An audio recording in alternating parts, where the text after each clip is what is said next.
자, 그래서 이렇게 투자형 상품도 있지만 요즘 또 채권 금리도 많이 올라갔어요. 그래서 예금 3.5%더 높은 거 없어요? 또 이러실 수도 있잖아요. 자, 그래서 요즘 또 중금채를 보는 분들이 계시더라고요. 그래서 중금채를 한번 가지고 와봤어요. 그럼 중금채가 뭐예요? 라고 하실 수도 있는데 중소기업이 발행하는 중소기업 금융 채권입니다.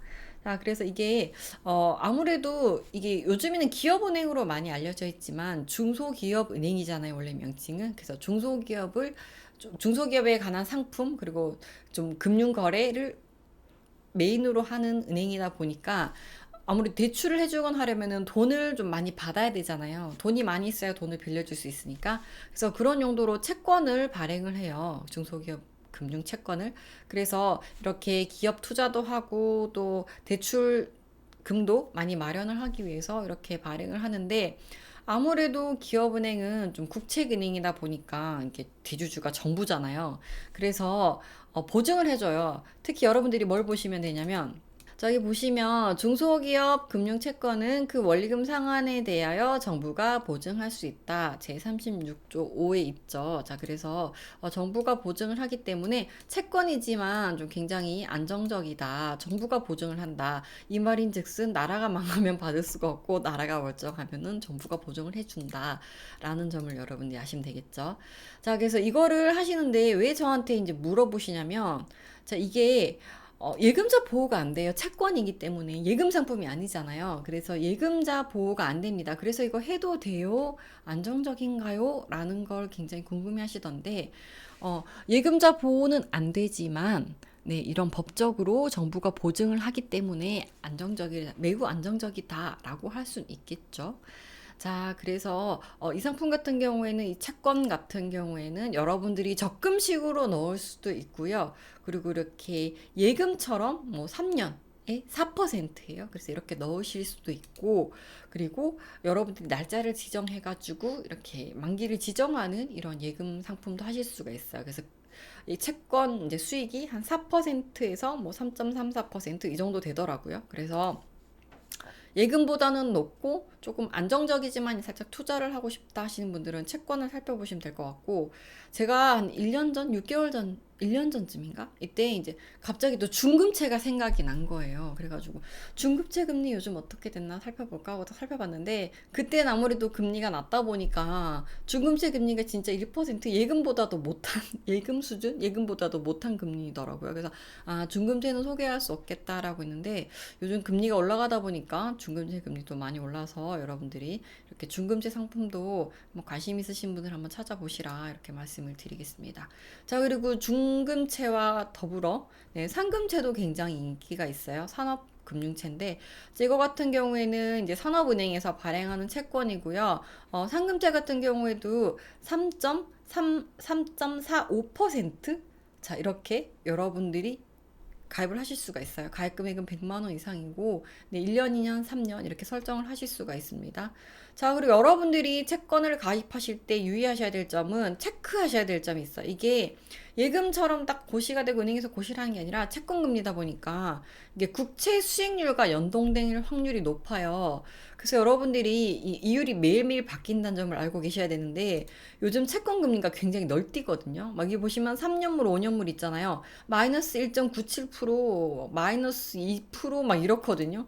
그래서 이 상금채 뭐 4% 넘게 가입하신 분들도 찾아보면 인터넷에 있는데, 이게 채권 금리가 요즘 워낙 널뛰다 보니까 금리를 잘 보시고 가입을 하셔야 돼요. 그냥 가입해야지 오늘자로 가입을 하는 게 아니라 여러분들이 체크를 하고 가입을 하셔야 되는데, 이게 채권 금리 같은 경우에는 반영되는데 하루가 걸려요. 그래서 만약 채권 금리가 올랐다 그러면은 내일 가입하시면 되고요. 만약에 채권 금리가 오늘 떨어졌다 그러면 오늘 가입하시면 돼요. 왜냐면 내일은 떨어진 금리가 반영되기 때문에 오늘이 더 높잖아요. 그래서 오늘 가입하시면 돼요.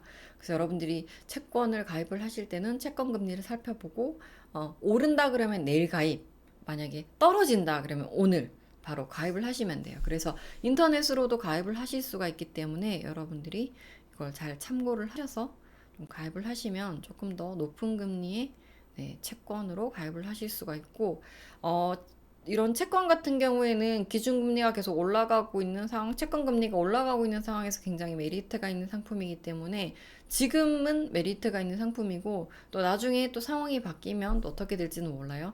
어쨌든 지금 여러분들이 좀 주목해야 할 상품은 뭐 고금리 예금이나 뭐 적금 상품들도 좋고 이런 뭐 중금채 이런 상품들도 조금 더 살펴보시면 되고 예금 같은 경우는 앞으로 하반기로 갈수록 계속 금리가 올라가니까 여러분들이 한꺼번에 목돈을 다 넣기보다는 예금도 좀 쪼개서 1,000만 원 이상 뭐 4천만 원 있다 그러면 1,000만 원 넣고 또 나중에 있다 또 오르면 또 1,000만 원 넣고 1,000만 원 넣고 이렇게 하시는 게 낫고 금액을 기준으로 말씀을 드리면 뭐 100만 원 단위로 뭐 하실 수 있는 상품들을 활용하시는 것도 좋지만 은행이 넣을 거야라고 하시는 분들은 최소 1,000만 원 이상은 되면 특판 금리를 더 받을 수 있거든요. 은행이 기준으로 정한 게 보통 1,000만 원 이상이기 때문에 아예 소액으로 하는 상품들을 대상으로 특판을 하는 경우도 있지만 좀 큰 금액은 덩어리가 1,000만 원 이상 되어야 되기 때문에 이런 점들을 참고를 하셔서 너무 잘게 쪼개지 마시고 천천 이렇게 쪼개시던가 2천, 2천, 뭐 2천, 3천, 3천, 뭐 2천 뭐 이런 식으로 좀 쪼개서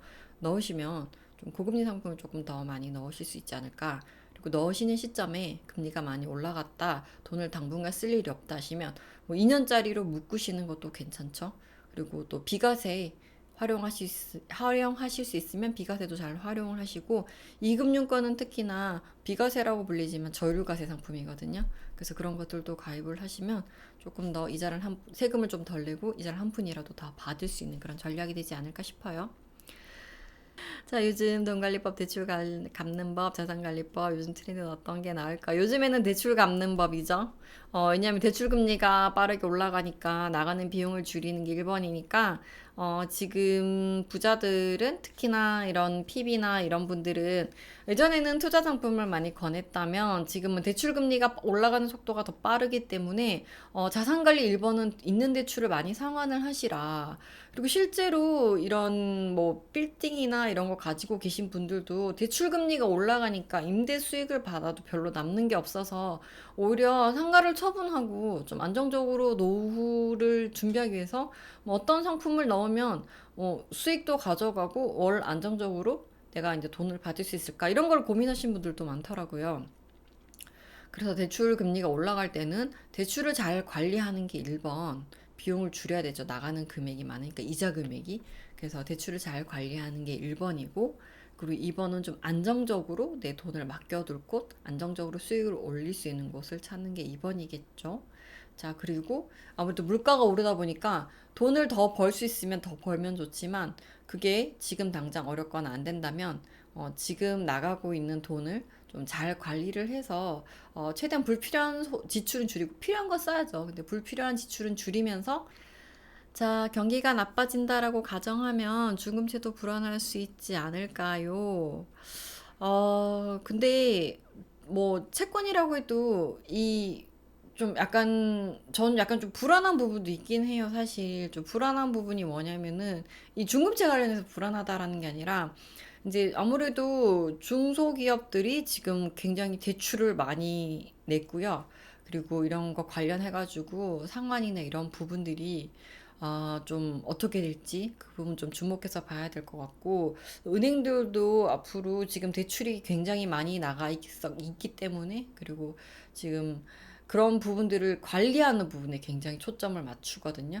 그래서 앞으로 대출 조건이 완화가 된다고 해도 은행들은 리스크 관리 차원에서 대출을 그렇게 쉽게 해줄 것 같진 않아요. 왜냐면 대출이 많이 나가면 나갈수록 리스크가 점점 더 커지니까 리스크를 관리하는 차원에서 대출을 많이 해주려 하지 않고 좀 심사를 굉장히 꼼꼼하게 볼 가능성이 높고 그리고 이게 뭐 대출 관련해서 상환이 안 되고 연체가 된다고 해서 막 채권에 막 그렇게 직접적인 영향을 주진 않겠지만 아무래도 좀 은행 실적이나 다른 수익적인 부분에 있어서 영향을 줄 수는 있겠죠.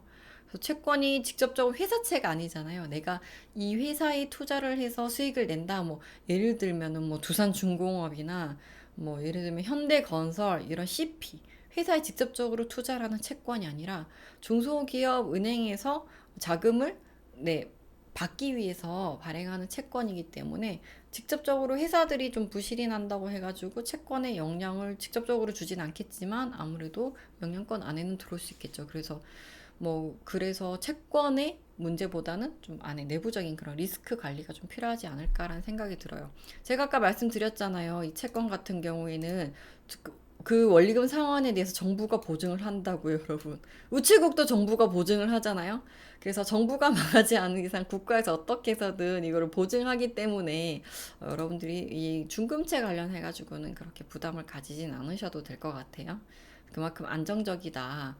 원금 보장이 된다. 이런 말씀을 드릴 수는 없어요. 채권이기 때문에. 예금자 보호 안 되니까 된다라고 말씀을 드릴 수도 없고. 하지만 그냥 이런 조항이 있다. 법적인 중소기업은행법에서 이렇게 보증하는 조항이 있기 때문에 이런 점을 참고하시라라고까지는 말씀을 드릴 수 있을 것 같아요.